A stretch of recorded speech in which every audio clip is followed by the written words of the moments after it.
жақсы оқу керек. Түсіндің ме? Физика, мезгілдік 9 жыл бола берді, айтып кетейін. Бүкіл Қазақстанда физиканы таңдап, ауырлық күш тұрады, ол ауырлық күштер оңға суға жетеді. Өте жақсы. Тағы екінші күш бермесе өте жақсы. Яғни маятнигіміз белгілі бір күштердің әсерінен солдан оңнан солға жылжиды. Яғни маятниктің бір орынға барып екінші орынға қайтқанын көре аламыз. Яғни бүгінгі сабағымыз біздің осы қайтымды және қайтымсыз реакциялар бар. Сабақ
жұдырық, бөшке, қабырға, алақан.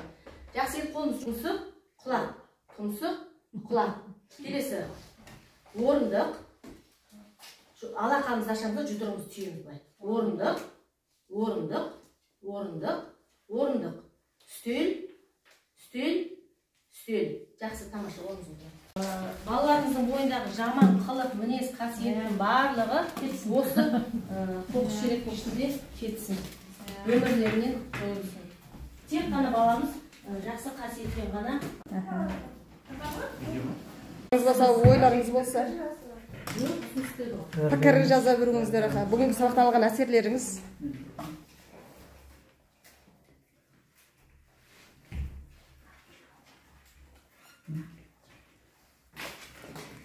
Бүгінгі сабақта не құнды болды?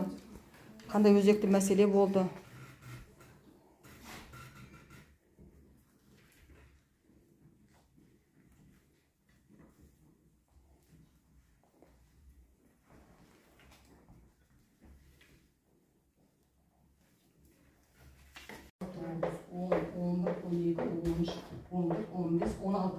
Он алты шықты ғой. Алтысын жазамыз да, бірін қазына жерге қосамыз.